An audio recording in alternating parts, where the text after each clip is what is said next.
Oi, Elisa. Oi, Lid. Oi, Cíntia, linda. Te amo, tá? Oi, Ana. Logo a nossa formação começa. Tô tão animada, tô em contagem regressiva aqui. Oi, Cid.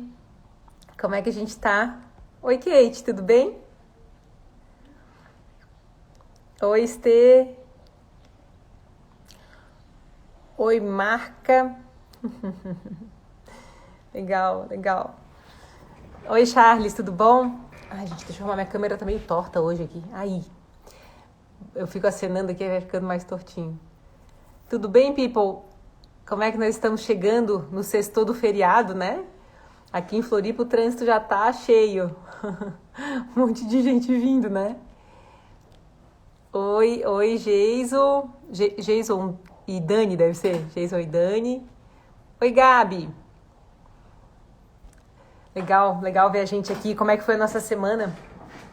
Hoje tem umas reflexões interessantes para fazer com a gente aqui. Tô doida pela nossa conversa. Imagina uma semana que foi longa, people. Boa, assim. De trabalho de manhã até a noite, praticamente todo dia. Sabe que eu andava fazendo a minha reflexão sobre tirar o ano sabático, né? Aí eu falei, ai, não combino muito com tanto descanso. É bom a gente pegar energia. E diz que no segundo trimestre da gravidez a gente fica com mais energia mesmo, né? Hoje completando 19 semanas da gravidez. Tá tudo tão bom. Obrigada. Oi, Bru. Beijo. Oi, Anne. Saudades, nega. Oi, Paty, Marcelo. Beleza. Então vamos começar. Oi, nega, não vou poder ficar muito só no trabalho. Ah, eu quero passar aí pra pegar um pacote de pipoca e te dar um beijo. Legal. Oi, Rê. Então,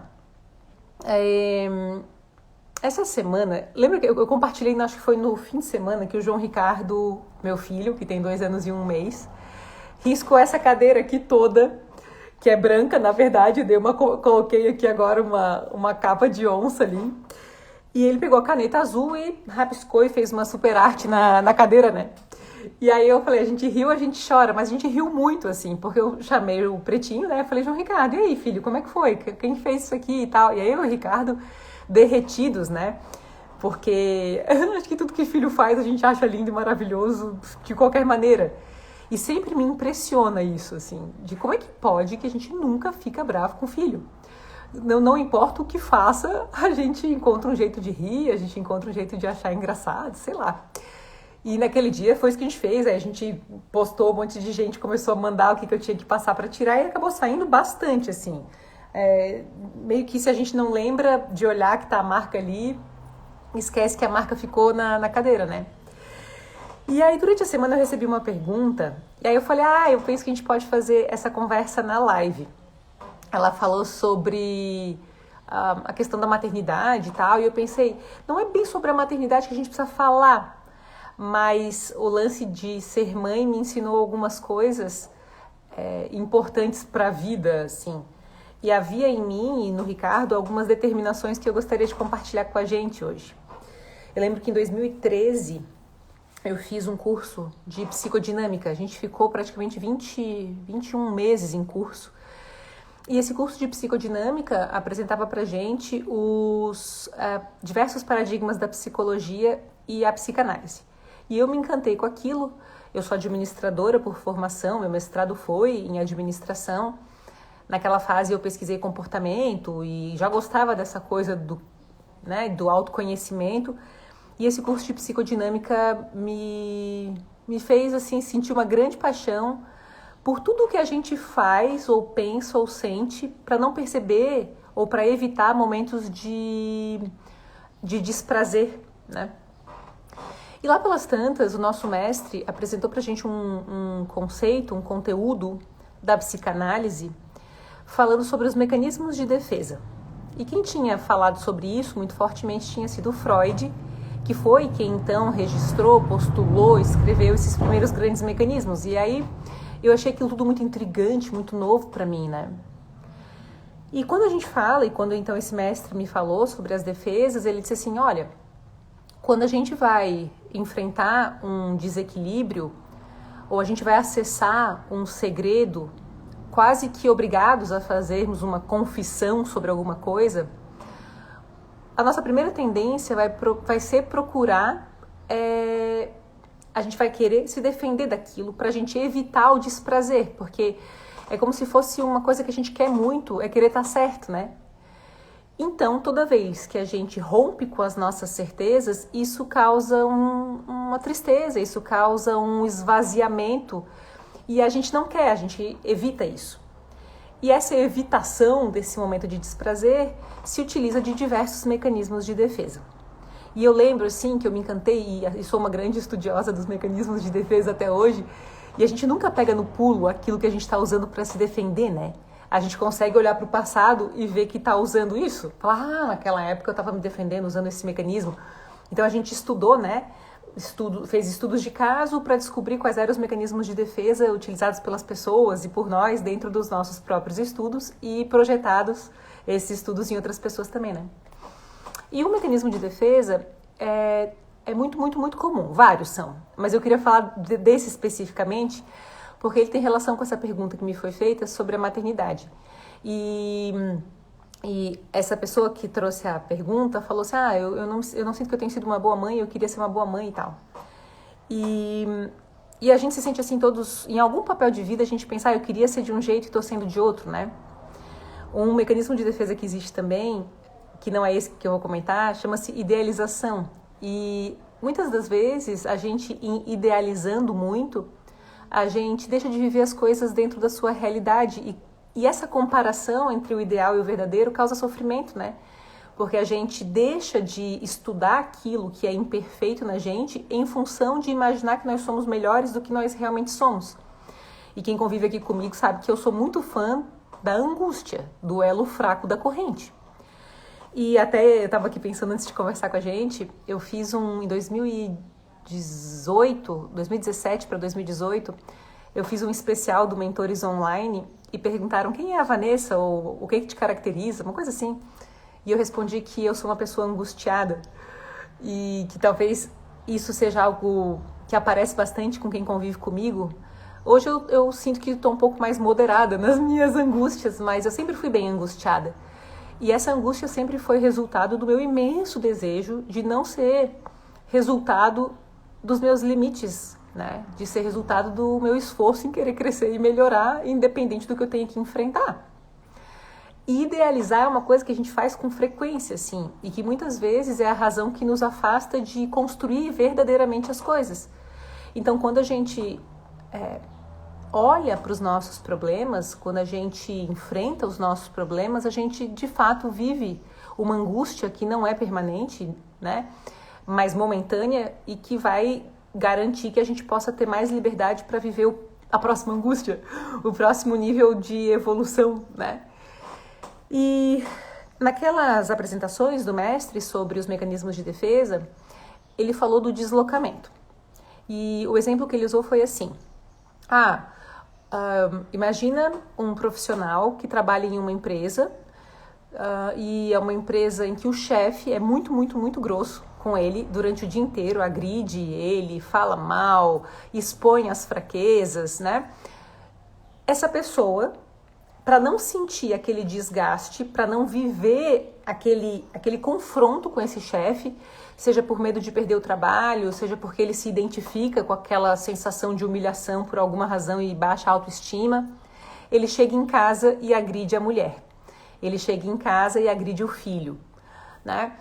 Ou ele acelera demais o carro, arriscando a própria vida. Ele pega aquele sentimento e ele desloca para outra pessoa ou para uma situação de risco, né? E eu pensei, nossa, isso é mega comum. A gente só não percebe que desloca sentimento. É como se a gente tivesse um copo, esse copo tivesse um limite, e na hora em que passa desse limite, a gente procura pelo copo que está mais vazio perto de nós. E aí a gente trata mal as pessoas por quem nós temos, inclusive, o maior nível de amor e de afeto e de respeito, de carinho, enfim. E quando vê, a gente está errando nessas principais relações por deslocar isso. Eu sei que quando eu conheci os mecanismos de defesa, e aí o deslocamento apareceu para mim com muita clareza, eu pensei assim, né? Eu preciso tomar o maior cuidado do mundo para que nas principais relações, a começar pela relação com o Pretinho, com o João Ricardo, né? E agora com o próximo filho e com o próprio Ricardo, no meu centro familiar, porque daqui tudo se replica, eu tenho que tomar muito cuidado para, mesmo com toda a minha vontade ou irritação ou cansaço, que eu procure realmente não deslocar a minha agressividade ou promover uma angústia para o meu filho porque eu estou mal resolvida em alguma coisa. Um outro mecanismo de defesa chama-se projeção. E a gente tende a projetar, né? A olhar pelo nosso julgamento do outro, na verdade, uma parte nossa. Então, parece que ao estudar isso, eu estou idealizando muito, ou eu estou deslocando os meus sentimentos, ou eu estou projetando que a culpa é do outro quando eu também participo do resultado daquilo, né? Eu lembro que teve um dia, eu e o Ricardo, a gente tem muita harmonia, assim, a gente se dá muito bem, né? E o Pretinho nasceu e a gente tinha que ir no cartório fazer o registro do nascimento dele. E eu tinha feito cesárea e eu sou toda medrosa pra essa coisa de sangue, de corte. E eu tava toda dolorida, com o Pretinho sentado atrás no carro e eu tava com muita fome. E eu falei pro Ricardo assim, falei, vida, vamos passar no Direto do Campo ali, que eu quero comprar uns cookies de aveia que tem naquela lojinha que vende as bolachinhas de feira. E ele falou, dá pra gente ir depois? Aí eu fiquei meio contra gosto e falei, dá. E lá no cartório demorou um monte. E eu sei que quando o Ricardo voltou, eu falei, eu tava com fome. Sabe quando a gente fica com fome? Que a gente fica meio mal-humorado, né? E eu queria ter comprado a bolacha. E nisso, o João Ricardo no meu colo. Naquela noite, eis que João Ricardo chorou a noite toda. E assim, até aquele dia, ele tava no, quarto, quinto dia, ele não tinha chorado a noite toda. E nos outros dias ele também não chorou. Até que eu entendi que ele tinha presenciado uma briga minha de bolacha de fome com o Ricardo. E aí eu expliquei pra ele, falei, filho, eu tava com fome, eu tava angustiada, não tem nada a ver, o pai e a mãe se dão bem.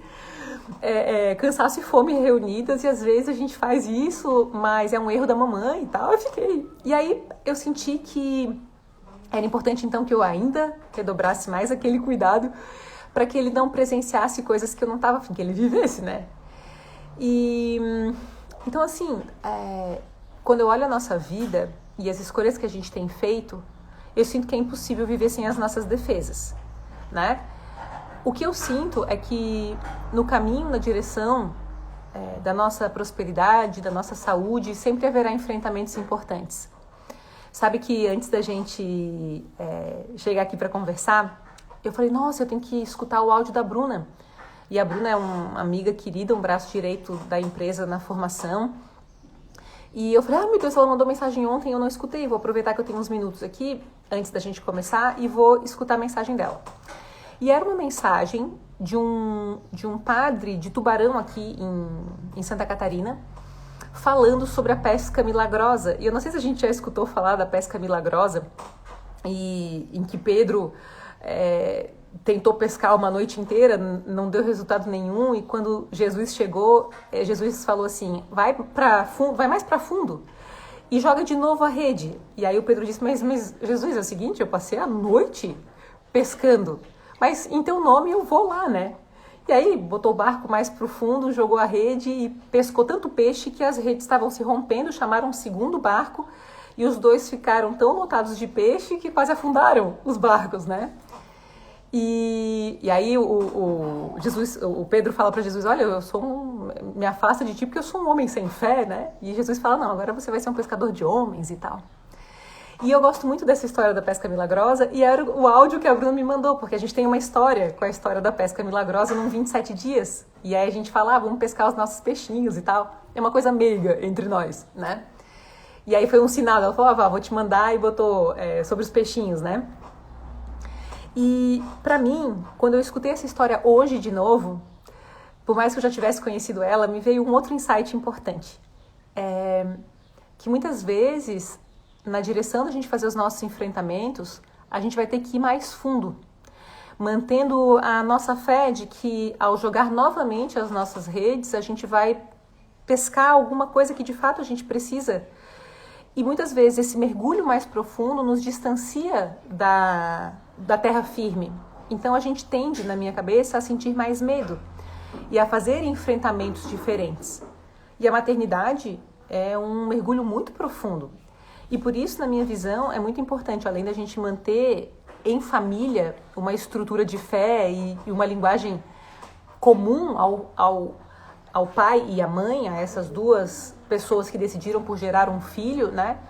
Conseguir esse alinhamento, essa comunhão de princípios e valores, buscar sempre por assistência, não para entender nem o marido nem o filho, mas por assistência e contribuição para a gente se entender, para que aquilo que a gente é não esteja o tempo todo projetado ou deslocado naqueles que a gente mais ama, né? E para mim essa é a base para qualquer relacionamento, não só o relacionamento com os nossos filhos, né? Então é muito gostoso quando a gente se protege da gente mesmo, para que então isso não se transfira a todo tempo para os nossos, né? Para que a gente possa, ao se conhecer e trabalhar os nossos inimigos mais íntimos, né? E fazer essa batalha da gente contra a gente, de fato avançar, de fato crescer, né? Deixa eu ver aqui o que vocês estão falando. Oi, Lu, beijo, linda. Oi, Nanda, obrigada. Oi, Fernando. Obrigada, Jéssica. Verdade, né? Verdade total. Oi, Nara, eu acho que alguém mandou um Bruno. Oi, Sônia, let's go formação. Ai, guria, tô na contagem regressiva. Já falei pra Ana aqui. Jéssica, eu passei por essa fase em ter angústias das coisas e não dar certo em nada. Fiquei até desanimada. Aí depois de um tempo eu comecei a refletir sobre isso tudo e respirar fundo e manter tudo em ordem. Eu sinto assim, há fases de maior entristecimento em que a gente vai estar nesses mergulhos profundos, né? E que tudo o que a gente tem... Olha que massa, olha que interessante. Ontem eu estava na arte terapia e ela disse assim, hoje a gente vai começar a fazer o teu livro da infância e tal. Arte terapia, eu já falei aqui várias vezes, eu recomendo profundamente. E a gente vai começar a contar a tua história pelo teu olhar sobre a tua infância. E a gente vai começar pela tua árvore genealógica. E tu podes caracterizar cada uma das pessoas da árvore genealógica da forma como tu quiseres. E de preferência até teus bisavós e tal. E eu sei um pouco da história dos meus bisavós, mas eu quero até lembrar com meu pai e com a minha mãe. Lembro melhor da história dos meus avós, né? E eu decidi começar, e muito espontaneamente, na terapia, a gente vai aprendendo a aceitar o primeiro pensamento que vem, né? E aí me veio para eu começar a árvore genealógica pela minha avó. E a minha avó sempre foi uma relação para mim mais difícil, porque eu não era a neta favorita, não, e ela era mais durona. Só que o exercício da árvore genealógica, proposto dessa vez pelo instrumento da árvore genealógica, pela Tati, na abordagem da arte terapia, era para eu dizer tudo que eu tinha recebido de positivo dessa pessoa. E foi um exercício muito massa, porque, gente, assim, a minha avó, ela tinha boa mão para cozinhar. Então, toda vez que a gente ia para Minas, ela fazia uma lata, assim, cheia de docinho de leite ninho. Mas, cara, que docinho perfeito que a minha avó fazia. Era uma coisa, assim, maravilhosa, né? E toda vez que a gente ia para lá, ela dobrava uma nota de R$50 e entregava na nossa mão, fazendo assim, ó. E saía de perto. Ela não era aquela que dava um abraço, pega esse dinheiro para você, utilize no brinquedo. Não. Ela fazia pudim de leite condensado de banho-maria com gravetinhos em brasa em cima. Então demorava para fazer, mas quando ficava pronto era aquela coisa divina. Cortava a cana pra gente chupar, né? Pra gente moer, né? Morder. E ela era fã da revista Caras, então ela assinava a revista Caras, o que sempre foi uma curiosidade sobre a minha avó, isso, que eu nunca imaginei que ela tivesse esse perfil. E à medida que eu fui lembrando as coisas boas sobre ela, eu fui vendo que a nossa vida, ela deve ser contada sempre sobre a nossa perspectiva. E quando a gente está mais triste, eu sinto que quando a gente para organizar os nossos pensamentos e olhar tudo que a gente já ganhou, a gente vai sentir uma coisa gostosa, uma coisa melhor. Eu não sou uma pessoa que gosto de evitar as minhas angústias e aquilo que eu sinto que me incomoda. Ao contrário. Hoje eu sinto que é importante que, além de eu valorizar isso, eu também possa valorizar o outro aspecto da minha existência, que também é estar mais tranquilo ou mais feliz em ter algumas conquistas ou em conseguir, enfim, qualquer que seja a nossa vitória. Então essa coisa da gente respirar fundo também tem às vezes a ver com a gente sentar e escolher nessa respiração que a Jéssica propôs pra gente, né? Como a gente vai contar a nossa própria história e que partes da história a gente vai eleger para de fato compartilhar, né? Deixa eu ver o que mais que apareceu aqui. Oi, Kati. Oi, Lívia. Let's Go Formação também. Oi, Thaís. Dentes brancos, ó, a Thaís. A Thaís é uma fofa. Fomos essa semana fazer nossa limpeza. Semana que vem eu volto para fazer mais uns concertos, para me preparar para a gravidez. Oi, Cacá. Oi, Sumaia. Let's Go Formação também. Tá todo mundo da formação aqui, que delícia. Oi, Rafa. Vi isso acontecer entre colega e professor no último curso que eu fiz. Excelente explicação. Essa coisa do deslocamento da emoção, né, Nanda? Porque é natural que a gente promova nas nossas relações um julgamento. Eu tenho um exercício que eu faço assim, e é uma das coisas que eu mais faço. Uma coluna com o nome das pessoas por quem eu tenho mais afeto e com quem eu mais convivo. Uma coluna com o que eu observo que é positivo sobre essa pessoa. E uma coluna das críticas que eu faço espontaneamente, o julgamento espontâneo que eu tenho. A primeira reflexão ao olhar aquela pessoa. Na convivência ou por reflexo. E o que eu fui aprendendo?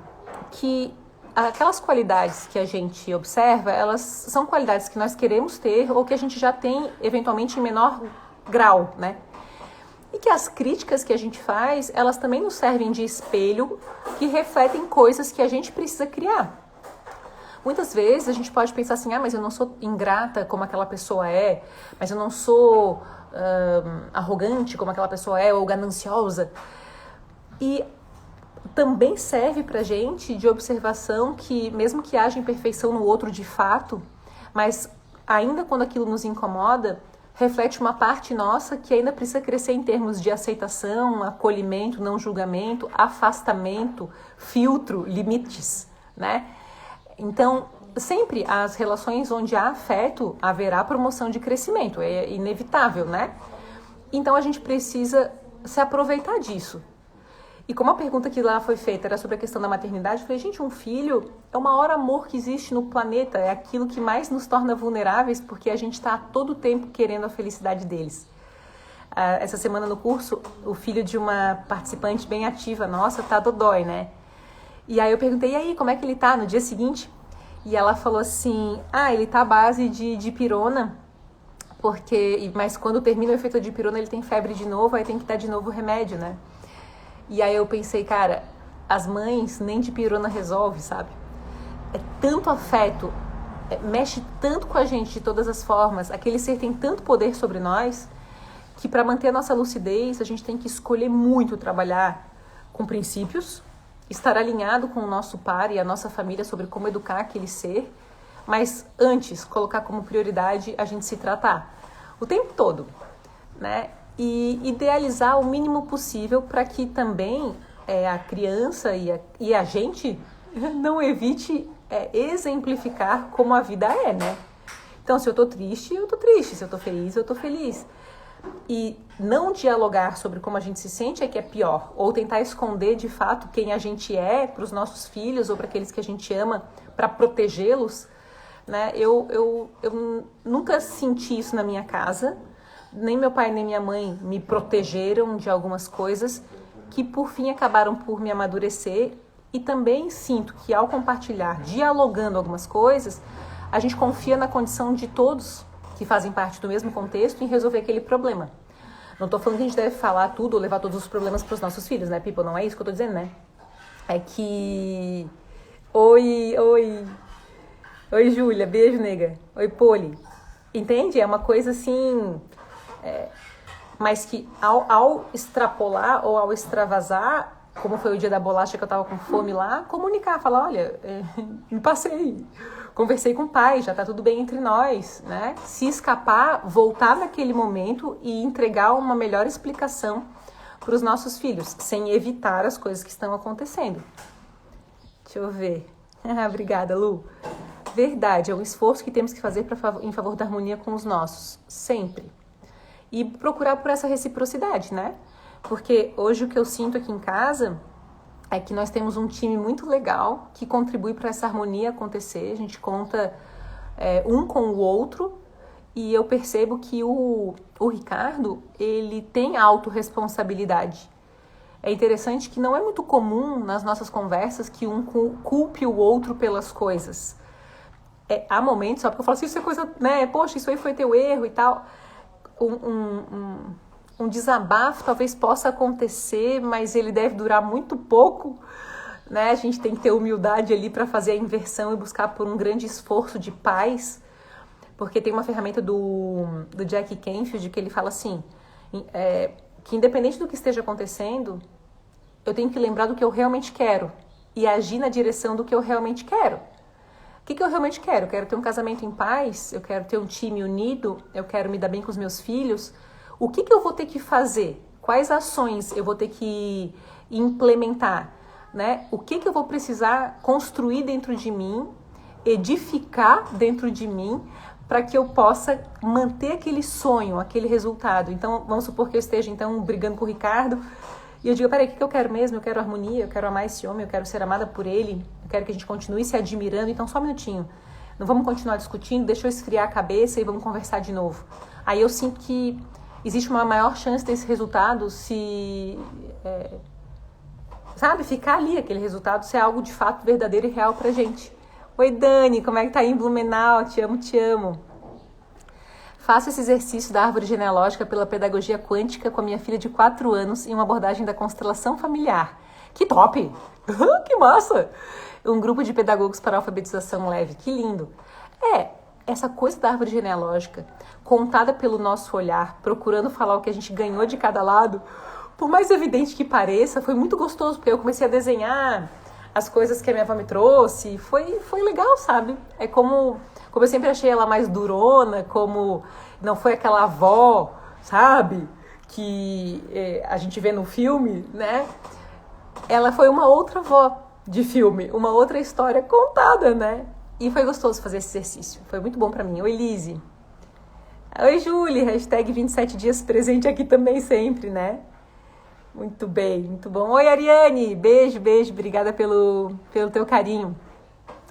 People, hoje a minha vontade e a minha visão era trazer para... Nossa, como tá torta a câmera. Oi, Wilson, tudo bem? Bem-vindo. Oi, Bela. Roquembar.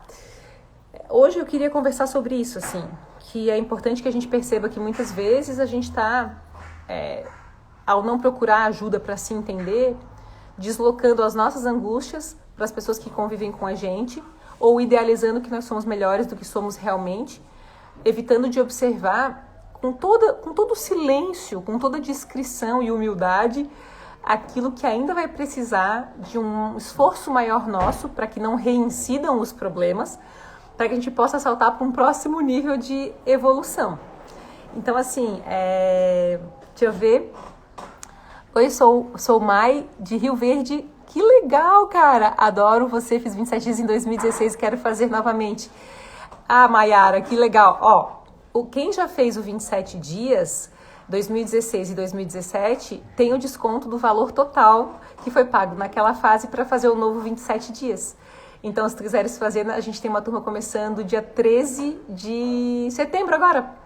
E a turma 50. Olha que legal. Qual que foi a tua? Tu lembras? Deixa eu ver, Dani. Almoço inspirado ouvindo você. Te ouvir é sempre um presente. Muita vida acontecendo. Te amo sempre. Que lindo. Que gostoso, né? A gente se sentir inspirado. Isso é muito bom. Muito. A gente tem que aproveitar, né? Quando a gente está inspirado pra gente agir mais, fazer um monte de coisas e dominar o mundo como tu estás fazendo aí, Dani, na voa. Parabéns, tá? Parabéns mesmo, que orgulho. Então, a gente estava aqui falando da questão dos mecanismos de defesa e, para nós, a gente tem que manter o maior cuidado, a maior delicadeza ao fazer os nossos enfrentamentos. Sinto que nós podemos ser cada vez mais discretos sobre aquilo que a gente pensa e sente e estudar isso em laboratório com profissionais que têm os instrumentos mesmo. Então, assim, a semana passada eu fiz uma sessão na abordagem da terapia cognitivo-comportamental. Eu faço arte-terapia, já vai fazer 3 anos. E aí, conversando com um psiquiatra sobre a gravidez, gestação, estados deprimidos, depressão, querendo entender tudo que a gente sente, né? Ele me recomendou que eu fizesse essa terapia. E foi muito legal, assim, perceber que em cada abordagem é papel do psicólogo, do mentor, do coach, do consultor, explicar pra gente o que a abordagem pode entregar, para que nesse complemento a gente vá olhando a nossa vida de vários pontos de vista e vá com os instrumentos organizando toda a nossa história, até encontrar paz, né? Até encontrar alegria, harmonia. Alegria a gente vai sentir sempre, né? Até encontrar paz para viver o nosso trânsito, né? E o nosso processo de evoluir. Muito bom. People, amo muito a gente, os nossos encontros aqui. Quero alguém aqui lá em cima, eu acho que comentou que assistiu o Jornal do Almoço ontem. Será que eu perdi aqui? Deixa eu ver se foi isso. E foi massa. Eu vou publicar daqui a pouquinho aqui, ó. A Jéssica mesmo. Seu comentário ontem no Jornal do Almoço foi excelente também. Gostei muito e foi muito importante também pra mim. Que bom, nega. Fico feliz. Eu vou publicar pra gente assistir daqui a pouquinho o Jornal do Almoço de ontem, que foi massa mesmo, sobre como lidar com pessoas difíceis, né? E deixa eu aproveitar... deixa eu ver aqui. Por que os grupos das famílias no WhatsApp parecem onde teria que ter união, parte para outros rumos? Sabe o que eu sinto? Que às vezes a gente esquece dos provérbios. Outro dia eu estava pensando, o que é do homem o bicho não come, né? Em casamento de marido e mulher não se mete a colher. Tem frases e tem as coisas assim muito clássicas dos antigos que a gente deveria voltar a ler. E tem assuntos que ultimamente fazem parte da pauta das famílias, mas não deveria, né? É a gente falando de todo tipo de coisa que são assuntos que não são edificantes. Eu tenho usado muito essa palavra, eu acho que eu escutei alguém, talvez acho que foi o Padre Fábio, falando sobre que os nossos comentários devem ser sempre edificantes. E eu falei, nossa, que bonito pensar dessa forma. Eu faço um exercício de procurar falar palavras mais positivas, de procurar, dentro das coisas que eu registro, né, manter uma linha mais positiva, porque a gente vai ter um monte de pensamento ruim, a gente vai querer fazer vários julgamentos, e a gente está todo mundo muito cansado de várias coisas, querendo reclamar de tudo. E eu sinto que porque a gente não está reclamando nos lugares certos, né, a gente não está levando o nosso despeito, a nossa inveja, a nossa mentira, os nossos segredos e as angústias mais profundas para o espaço terapêutico mesmo, a gente leva isso para a família. As angústias acabam sendo projetadas em assuntos absolutamente desnecessários sobre os quais nós não temos nenhum poder, né? Então essa coisa do edificar é fundamental, né? Então promover menos, assim, estamos no WhatsApp, agora que a gente já está voltando meio que a se encontrar, o pessoal está se vacinando, levar uma leitura, né? Um momento de reflexão, né, que possa acrescentar algo que de fato some. Claro que isso deve existir em reciprocidade, né, people? Haverá espaços em que a gente pode insistir em ser assim, meu Deus do céu, a pessoa com maior vontade de levar algo edificante, mas que não vai ter naquele momento espaço para aquilo. Então a gente também tem que desenvolver sensibilidade para saber quando parar, né, de insistir ou de movimentar determinados grupos, aquecendo ou colocando, como diz a Cacá outro dia, lenha na fogueira das coisas. Não é fácil, né? Olha lá, Efésios 4:29. Não saia da vossa boca nenhuma palavra torpe, mas só a que for boa para promover a edificação, para que dê graças aos que ouvem. Que lindo isso aí, Fernando. É isso, né?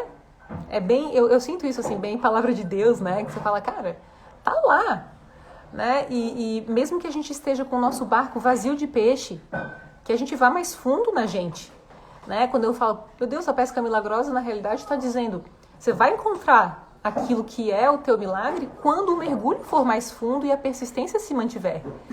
Na minha cabeça existe uma diferença entre esperança e fé nesse momento, porque fé é uma coisa que deve ser no nosso coração inabalável, porque eu não sinto que nós somos em nenhum momento desassistidos, né?